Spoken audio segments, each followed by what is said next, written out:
లోపల వేదం మాట్లాడుతుంది, మనస్సాక్షి మాట్లాడుతుంది. కానీ మనసు అంటుంది లక్కీ ఛాన్స్, అదృష్టం కలిసి వచ్చింది, పర్సులు అన్నీ 2000 నోట్లే తీసుకో, ఎప్పుడుండో ఇబ్బంది పడుతున్నావు, ఇలాంటివి ఎప్పుడు దొరుకుతాయని తీసుకోమని. అటు ఇటు చూడడం, ఏదో కాలుకు ముళ్ళు కూర్చుకున్నట్టుగా డైరెక్ట్గా నేరుగా వెళ్ళి పర్సు మీద కూర్చుంటాడు. ఎందుకు కూర్చున్నాడంటే ఎవరిన ఫ్రెండ్ వచ్చి ఏంటో ఇక్కడ కూర్చున్నట్టే, మీరు పదండి నేను వస్తాను, మీరు పదండి నేను వస్తాను.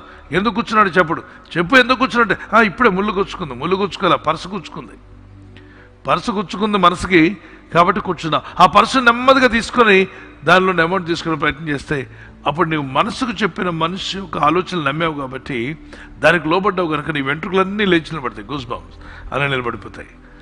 నీ లోపల తెలియని భయం వచ్చేస్తుంది. అంటే ఒక పాపం నీలోకి ఎంటర్ అయింది, ఒక దోషం నీలోకి ఎంటర్ అయింది, అది వద్దంటుంది మనస్సాక్షి, కానీ నువ్వు ఎంటర్ చేసావు. ఈ కొద్ది నిమిషాలు